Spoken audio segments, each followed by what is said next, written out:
there's no successful mixer out there. There's no successful, like, even songwriter or artist out there who's like, oh yeah, I wrote one song and that was it. And then it was amazing. It was huge. And I retired because of it. It's always like, oh no, I did 400, 500, 600. So like, I started just applying that to the idea of what I'm doing of, I just want to work on as much music as possible. And A, it's going to make me better. B, it's just going to keep me busy. C, like, if I do 10,000 songs, like eventually something's going to stick, like eventually somebody's going to know me for something, or eventually, if I do 10,000 songs, like my chances of winning a Grammy are higher, or my chances of just pushing the needle forward as far as culture goes are higher, because they're just, you're making the odds bigger. And the same thing with like being an artist, and there's a level to say that like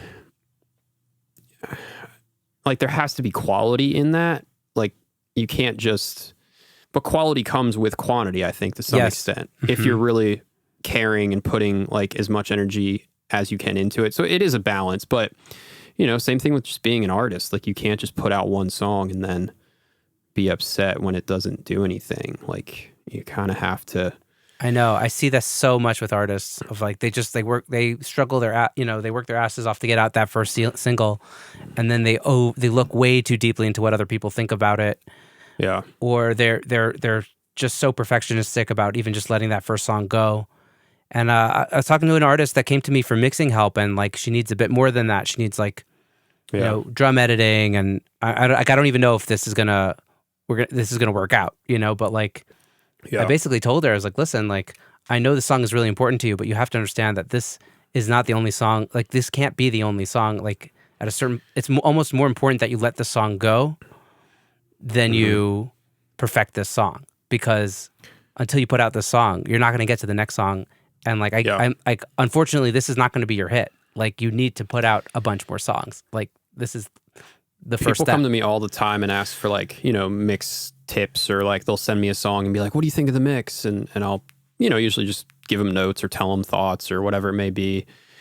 And sometimes they'll tweak it and they'll come back and they'll be like, what do you think now? And like, I'm like, cool, like, whatever, like, and they'll keep coming back. And I'm just like, look, like, at this point, you're going to become a better mixer by just calling it a day on that song. Like, you're not getting more mixing experience by tweaking 100 times. Yes. You're getting more mixing experience by mixing 40 songs in that same amount of time. Exactly. Like, you don't get experience chasing your own tail, like you're running in a circle at that point. You're not like running forward. So even if you're running forwd really that's slowly, a quotable like, you're quote. Still, yeah, like, you're still going somewhere rather than like just chasing your own tail. And I think it's easy to get caught in that sort of echo chamber of just chasing your own tail. And just being so like kind of close-sighted to it. Whereas if you kind of just open your ideas.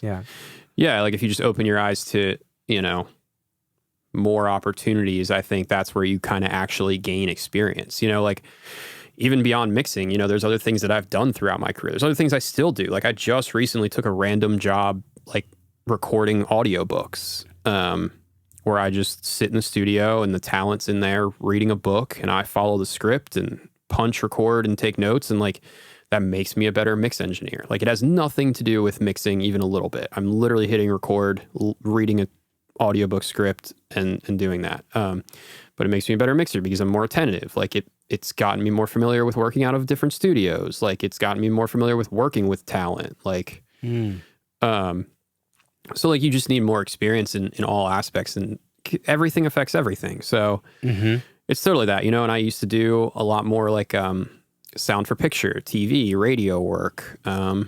That made me a better mixer too, because again, like, you're working on tighter deadlines, you're working quicker, you're working with bigger sessions, you're working 2 pictures, so you start to visualize things differently. I would, if I didn't have that experience, like, my mixes wouldn't sound the way that they do today, because, it all adds up to certain things. So right. Yeah.